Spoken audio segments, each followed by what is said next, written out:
Back at Universal Studios Hollywood on this beautiful SoCal day. Not really too many people walking through City Walk, and honestly, I don't think the park's gonna be that busy either. Hello everyone, and welcome back to another theme park obsession video. My name is Dylan, and thank you so much for tuning back into the channel. Yeah, we're hanging out at Universal Studios Hollywood to check up on the park, Fast and the Furious project, and of course, all of the Halloween Horror Nights construction, because, you know, that's ramping up. It seems like every single week, the haunted houses get more and more details, and I'm super excited for this season. So, how about you and I dive right in?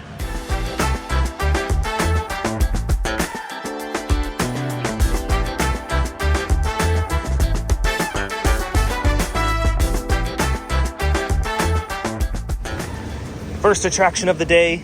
Maybe I'll jump on another attraction besides the studio tour if the park isn't too busy today. But hey, if the park is a little too busy, I still brought my power-up band so I could play around in Super Nintendo World for a little bit. It's been a few minutes since I've gone around and collected some coins, so I figure why not? And as you can see, I've made it through security. So let's head on into the park. Now here at the front of the park, you can find an all-new dining pass that is available for a limited time here at Universal Studios Hollywood. I believe you can pick this up at other quick service locations as well, but I've just noticed it up here at Hollywood and Dine. The dining package is $60 plus tax and includes 2 entrees and then 4 sides, snacks, or dessert items, or even drinks. So be sure to check that information out at Hollywood and Dine. And then it's kind of scattered throughout the park as far as the entree items. It says on the signage that the items that are eligible are displayed with a 60th anniversary studio tour icon. So they're pretty easy to find. Hey, over here at the digital display board, we got 20 minutes for Harry Potter and the Forbidden Journey. Not bad. Ollivanders is at 15 minutes, 35 for Simpsons. Again, yeah, not too shabby today. Mario Kart, 25 minutes, dang. All right, I made it over here to the Lookout. The first order of business is, of course, the Fast and the Furious roller coaster, because look at how much is happening today. There's so much activity. This is awesome. And you can see off in the distance, we have some new support columns for the coaster and what may be additional supports for, you know, the queue, the buildings that are going to be accompanied by the coaster. So yeah, this is really cool stuff today. So much action happening. So much so that my buddy Carter showed up. Hello. How's it going, buddy? It's going. It's going. Isn't this exciting? It's super exciting. There is so much activity. There's so many people on site today for this project. This is nuts. Yeah. I wasn't expecting this many new support columns to go up, but man, they sure did put up there's like at least a half a dozen new support columns that have been put up since, I would say, this morning or so, or at least the past couple days. No, it had to have been this morning because they're not working on the weekend. No. Again, a slightly closer view of these new support columns. I wasn't expecting it today. I was expecting it to just be another day of, you know, pushing around some dirt here and there. Now here towards the escalators, there's not too much action happening over here as far as the support columns are concerned, or the footings. It's just all the action happening on the other side, but it is going to be exciting when this eventually goes vertical. And then here's the other side, kind of like a little staging area too for some equipment. See anything exciting over there, Carter? There, they've dug out those holes for some more footings. Yeah, those are going to be massive. Live gas line. Oh yeah, watch out for the live gas line. That's, yeah, no wonder it's sectioned off. Yeah, we don't want to dig down there. Getting our steps in. Always got to get your steps in. All right, we have a really close view of these footings right here. So much concrete has been poured. It's quite amazing. It really is. Carter and I are kind of puzzled about these though, because we can't tell if these are old or if these are like newer support footings. We're not really sure because it seems like they're digging around them after they've poured them, which is a little weird. So I don't know. Go ahead and comment down below for my construction peeps that are paying attention to this as well. Are these being used for the coaster as well, or are these being scrapped for something, or, you know, for all this? It's really hard to tell.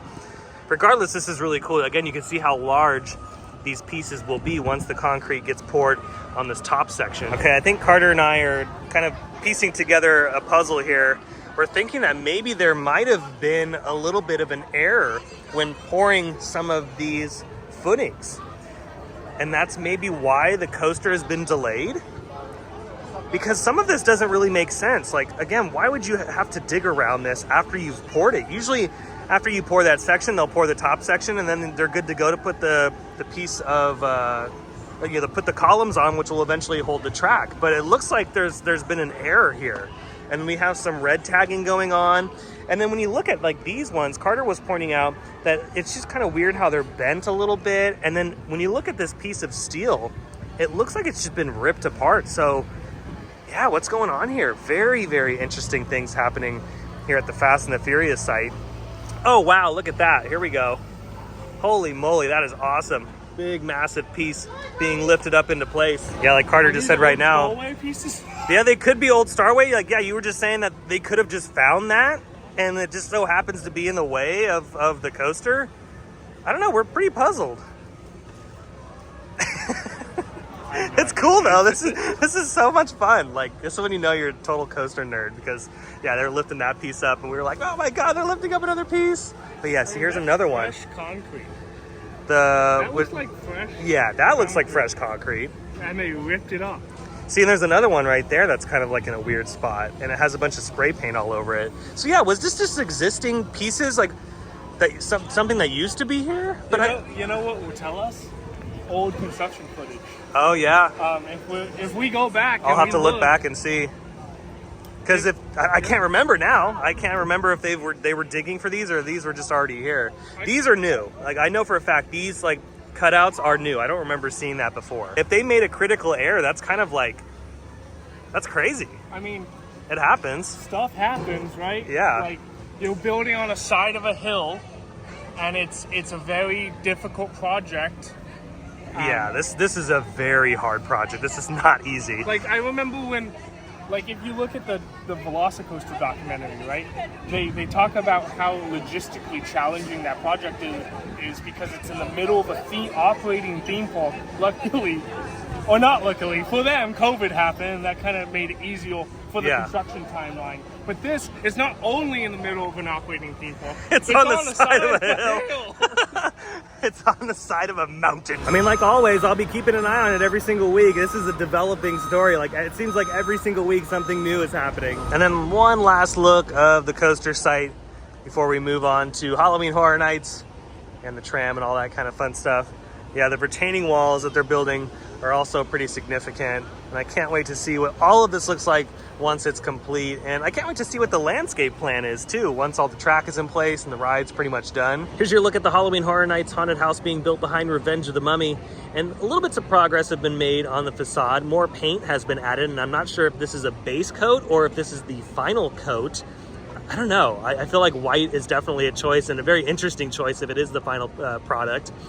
And also, it looks like they've covered up that truss with some wood, and they have painted that as well. And then there's one more thing that I'm noticing, and it's looking like a textured panel is down there. So Scenic might have moved in and is starting the Scenic development inside the haunted house. It usually happens around this time of year because remember, they have to get all this stuff done in time for Halloween Horror Nights, which usually opens up in September. But this panel that's on the ground, it looks kind of like dirt from this angle. I'm so far away that it's really hard to get some details, but it does look like a, like a big patch of dirt or something. So maybe there's a scene in this haunted house where we're going through some mud or something. And then off in the distance behind Transformers, there's really not much to see when it comes to that haunted house from this angle.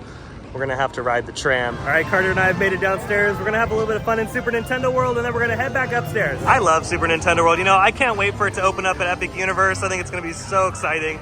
And Carter's been to the one in Japan. I have. So you only have one more Super Nintendo World credit. I have one more credit that I need from Super Nintendo World. And that's I like it. this one. This one was... It's cute. It's cute, but it does not stack up to what's in Japan. And then Epic Universe, that one's gonna be probably even better.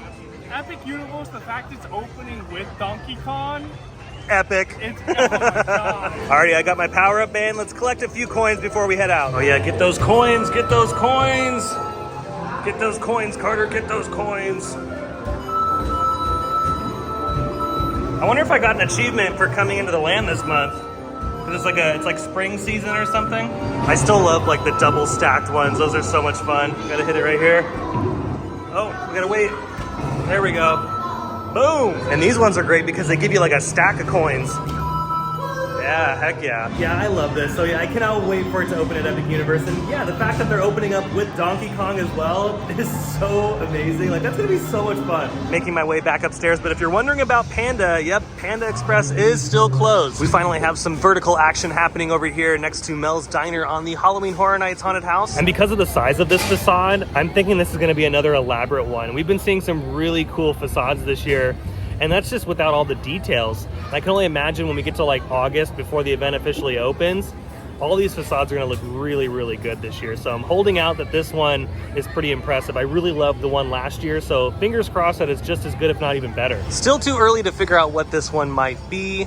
It could be an original haunted house, or it could be an intellectual property house. But because of where they're at in the build, it's still a little too early to determine what the theme might be. But if you look closely, you do see what looks to be a massive door frame. So there could be like an opening there, and maybe there's some sort of elaborate looking, crypt, or maybe it's another kind of building, or maybe it's based on a movie. I mean, who knows? Okay, I got a slightly different angle further away, and it does look like the entry point to the haunted house is where all that framing is happening, like the extra framing to what would be a possible doorway. So maybe I'm onto something. There might be a big door that's cracked open or something. Maybe it's another cemetery setting like we had last year, but obviously just a different theme. Okay, as I was wrapping up the Parisian Courtyard talk, they just put up another support column. Yeah, they're moving fast today. This is awesome. And speak of the devil, look, another one. This is, I think, the 8th piece now. Oh yeah, this is so much fun to watch. You're good, you're good.